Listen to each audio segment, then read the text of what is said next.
Ron is passing out a form for satellite school administrators. In our files here, when you fill out your test administrator's form and send it in, you sign it. And you sign every student's test. Well, without a form here in the file for your school, say somebody else sits in your class and signs the test, they won't grade them because they don't know who the person is. So whoever you get as administrators with you, as assistants, will need to sign one of these forms also. Sir? Yes, sir. We're from Southside Church in Mineral Wells. Yes. William Moody and Don Robbins came last year, and then we're just coming to help be facilitators. Do we need to sign? Yes, because say they're out of town or something and you guys administer the test, Okay. you need to sign them so you can get them sent in to us. It'll show that you're set up as administrator for that school. Thank you, Ron.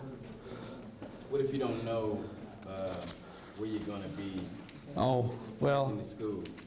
yeah, you can get one later, Anthony. So you just want me to hold on to this? Yes, sir. Okay. So, the Satellite School Administrators Manual here on Section 2, Virgil's covered a lot of these things here. We're going to kind of do some basic, then, yes, sir. I was just wondering at the bottom where it says all these information, you don't want to, you just want us to put, it says relation to students, so you just want us to Oh, put no, that relation to students is like, say, you just have one student through the mail. So you just want us to fill out the information that we have here? Yes. Regardless, okay. Is starting up your satellite school. We're going to do some basics about it. And how many of you have a going satellite school right now? Okay. The ones that don't, these are just some, over the years we've put these together on starting up your satellite school. I'm on page 1 in your book. It's about the second or third page in. And these are things that you guys are going to need to determine. Many schools will open their school just for their congregation to start with, see a test run. Others jump right in. They invite sister congregations. They invite people in the community to come in. And this is very beneficial because it's a source for reaching people in the community. You need to start promoting this at your congregation, those that don't have a satellite school. And again, with a lot of what Virgil was talking about is promote this within the people there. Keep the body abreast of what's going on and what's happening at the school, and try to get them involved. And as you get more support, your school's going to grow. Also, you need to answer, what day do we want to do it? We recommend Monday, Tuesday, and Thursday night if you're reaching out to sister congregations and people in the community. A lot of them, the denominations will be meeting on a Wednesday night or a Sunday.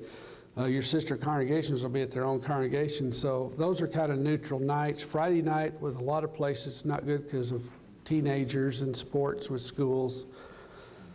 But you have to kind of feel your congregation. There's some that are running, say, a school on a Thursday night, but several of the older folks, like especially winter months, don't want to get out at night, so they're also running a Saturday morning, the same course. So, try to cover all the needs of your community and your congregation. It is like if you get down here in number 3 about the communication, you get down to number 4 about advertising, and let people know this is a school of higher learning. It is, it's not just a glorified Bible school. It's an in-depth school. They can earn a bachelor's degree through it. There are a couple of states. There's 2 states that we cannot offer a bachelor's degree in, but we have a certified certificate. We'll get into that a little later when we get to the 3 different levels of learning. But it'll hold the same weight as the bachelor's degree. It just won't, in those 2 states, we can't do it. decide on, the best night. I'm on page 2 now. The best night to have your class, and when the majority of the people can be there. We have had several people say, well, these are only 27 minutes long. Why don't we do 2 of them a night? Well, you don't want to do that because your certificate level people or your bachelor degree people, if you start showing 2 like that, you just cut their time in half to do the reading, the research papers, the memory work. So try to keep it, one class a week. Now, most schools are running 2 courses, though. They'll run like a 24 lesson with Bible History 1 and Historical Christian Evidences at the same time. And HCE is a 12 lesson course. So what you have is when you finish that, you might go into Timothy Titus for the second one. But every 6 months, you'll be finishing 3 courses that way. We have some people, they'll take maybe Bible History 1 at the bachelor level, but they might just audit historical. So you're going to have people in different stages. And again, as an administrator, your job is to help them along, encourage them. And you want to get, like Virgil said, you want to get other people involved, other people helping.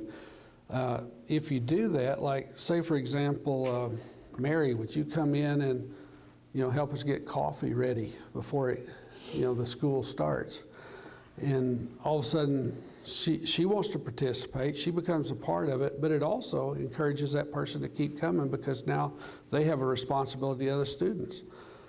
You might say, Dan, would you come in and make sure the heat's on or the air conditioning? And somebody else come make sure the tables and chairs are set up. Everybody's got a little part of it, but it's their school. And it gets people involved. It shares things. Now, on page, at the top of page 3, we were talking about don't try to do 2 courses or 2 lessons out of the same course a week. And part of it on that remember up there is these people have a family, they have the church, they have their job, now they're taking on a class in your school. And you don't want to discourage them because it's just overwhelming them. So, just help them along in that. Keep a class attendance. We do have a policy that they need to attend to graduate from those classes, finish all the work, but they do have to attend at least 90% of the classes. That includes your audit students. Now, when you do, those of you that don't have a school going and those that do have one, this is just another reminder is as you're going through these classes, whichever courses you're starting with, pull them out of the church library. Do not have them where people can check them out because somebody might check it out and then it's time to start your class and you don't have a DVD.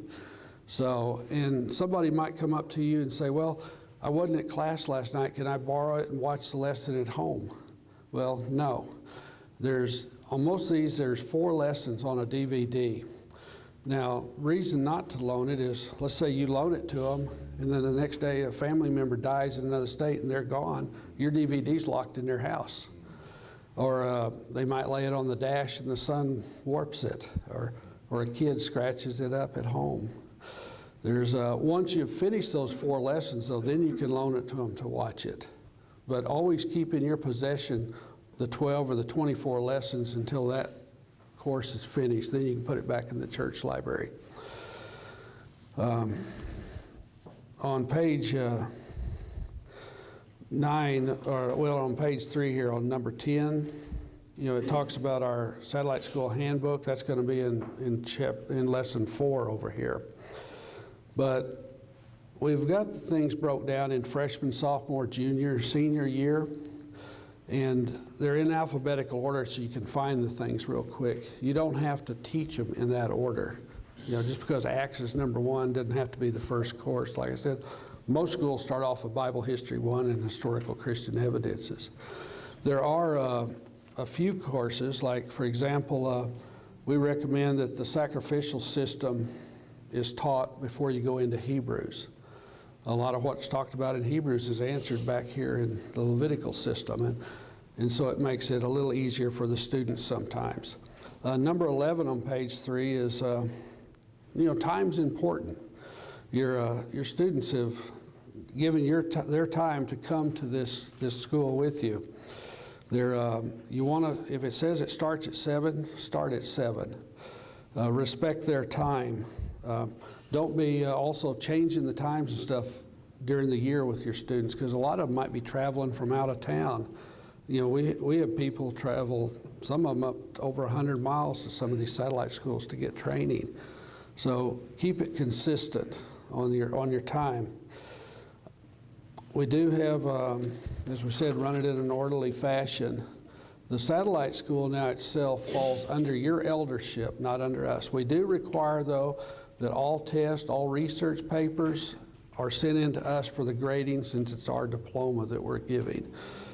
But other than that, the satellite school is under the oversight of you. It should also be strictly under the oversight of faithful members of the church. Years ago, we were setting up Christian schools of Albuquerque, and one of the men out of Oklahoma that Don Gardner was showing us how to set it up, and he gave an example. This Christian school that was started there, and later this one member talked him into letting a friend of his that wasn't a Christian on the board. Later this guy got another one. Today it's a denominational school. So, or in our case, in a church building, it would probably just fall apart. So make sure who is over your school there at the local level. Number 3 on page 4, we have the primary responsibility for the content, the availability, the study guides, everything we produce. Although that we're not involved in the day-to-day operation of your school, the students still have to comply with the admission and the academic guidelines that we set down for each course. If a school is open to the general public, and it is a Christian school, it should operate under those guidelines. As Virgil mentioned earlier, your school represents the church and who you are as a Christian in that community. We have 3 different levels of study, which makes it convenient because you have 3 different levels of study for 3 different types of people, yet they're all in the same classroom. The first level is the audit. All we require for the audit student is that they buy this, to be in the class, they have to purchase a study guide. Now that's not for us to sell study guides. It's been proven in different surveys and things that if you just give something to somebody, they'll chase rabbits, and they're very disruptive in your class. So, you're looking at either a $9 book or a $10 book for a 3-month or a 6-month course. That's not much of an investment, but different satellite schools that we've had, one told me that, well, the elder said, we're buying all the study guides for everybody. Well, the next course they taught, guess what? The students were going to pay for these because they ran into all kinds of problems. There is one thing I might mention also is, say you have outside people coming to your school, you are running on a time schedule. These DVDs are right around 27 minutes long each lesson, and then you have 27 minutes to, say, discuss these and answer questions, help the students fill out their study guides.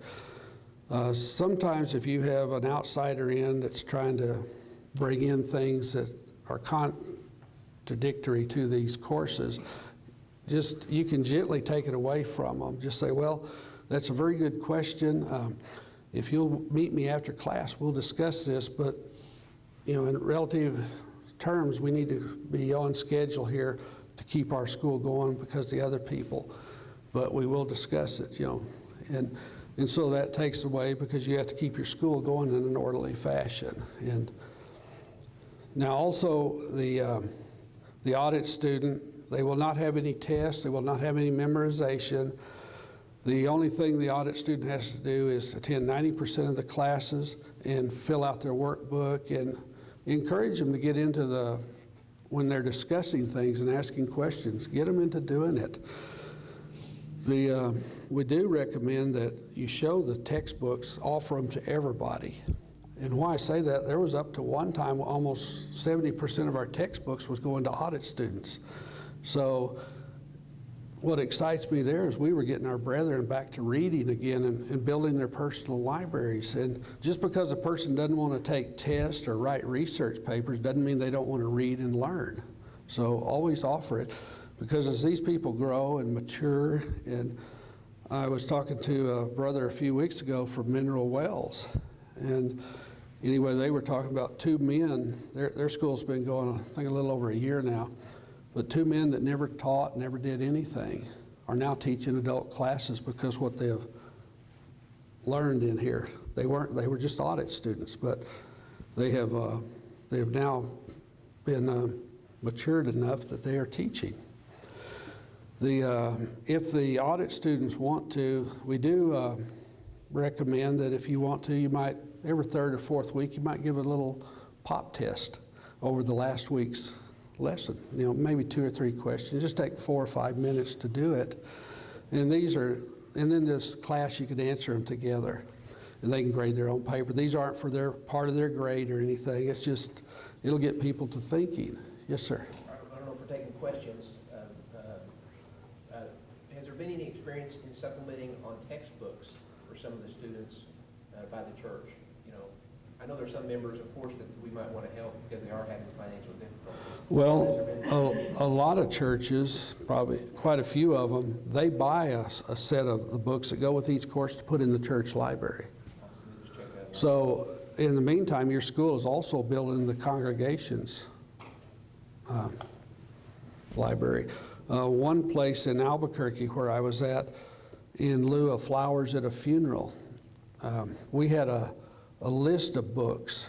Yeah, we didn't just accept any book, but here's a list of books we'd like to have in the church library. And in the front of that book, they would put a real nice little memorial thing, you know, brother or sister so-and-so, and the date they were born and died, and this is in their memory. And, you know, the book is there forever, where the flowers after a week are dead. But yes? In order for a school to be certified, a church, it has to have a library. Oh, yes. Virgil said for a church to become a certified satellite school, you do have to have a library anyway built up. When you say a library, what exactly are you saying? Well, like over here at school, you know, you have commentary sets, you have You're not saying reference library. books. So you're saying a general library? Yes. Okay. It's like for us to offer a bachelor's degree, we had to have so many books in this library over here to offer the bachelor's degree. A lot of times, if you have older members that are running, some of our older members had some beautiful commentaries and sets of encyclopedias and things that were really good. Like that pulpits. what is it? Pulpit commentary set. They donated them, so we can do it. Yeah, we've got a pretty good library. I was just wondering whether or not you're talking about a library of all the books you guys have, or just in general? No, it's not your personal library, it's the churches that students, a lot of satellite schools have set up, just like we have over here. They have 1 or 2 computers where members of the church can come in there, and it's hooked up with passwords so you can get on the internet and do research, download things. In the front of your book here, we put these in here. Here's eSword. You can load that on your computer. Also, you can go to www.eSword and get even more things free. A set of books we're giving away. We have also, the hard copies you get are no longer going to be published, but we have this. So we have all the books on here now for you. College Press, we got permission from them for our students here in our satellite schools. This is their old American Standard commentary set. It's got 40-something different commentaries on this. So there's different things that you guys can do as you build your library, whether it's a physical, you know, like that, or one that's on the internet that you can. Are these DVDs copyable or are they copyrighted laws? Well, the College Press, you can actually go to collegepress.com. and I think they have a little section that says free things, and you can just download it yourself there. And eSword's the same way. Right. ESword will be free on the internet. Yes. And Richard this afternoon and tomorrow will be covering things of that nature on advertising and how to build your library and stuff. What time do we have this go to? Goes till 12. We have a break it. You might have a program, I didn't bring No. it. Okay. The second level is a certificate of basic Bible studies. Now, I did mention in the two states, Pennsylvania and Oklahoma, that we can't give a bachelor's degree. Jerry, Yes, sir. we're supposed to break at 10:30. Okay, we'll pick this up at the next class then, at the certificate level. Thank you.